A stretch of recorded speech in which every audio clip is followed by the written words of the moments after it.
Saudi club अल नसर ने Ronaldo की खिदमत हासिल करने के बाद लिवरपूल के मिस्री स्ट्राइकर मोहम्मद सलाह से मुआहिदे के लिए राब्ते बढ़ाना शुरू कर दिए। मीडिया रिपोर्ट्स के मुताबिक सऊदी क्लब अल नसर क्रिस्टियानो रोनाल्डो के बाद रवां सीजन में मोहम्मद सलाह समेत बड़े खिलाड़ियों को साइन करने के लिए पुरअज़्म है, जबकि अल इत्तेहाद क्लब फ्रांसीसी खिलाड़ियों में करीम बेंजेमा, एनगोलो कांटे और खालिद कोलिबाली की खिदमत ले चुका है।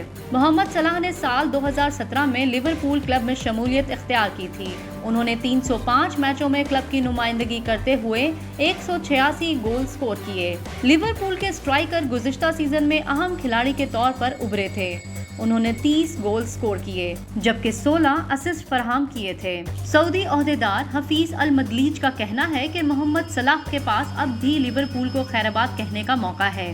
मैं उम्मीद करता हूं कि अगर वो अभी नहीं आते हैं तो मुस्तकबिल में आएंगे। फुटबॉल के मारूफ सहाफ़ी रोडी गैलिटी का कहना है कि अल नसर और अल हिलाल सलाह को साइन करने में दिलचस्पी रखते हैं।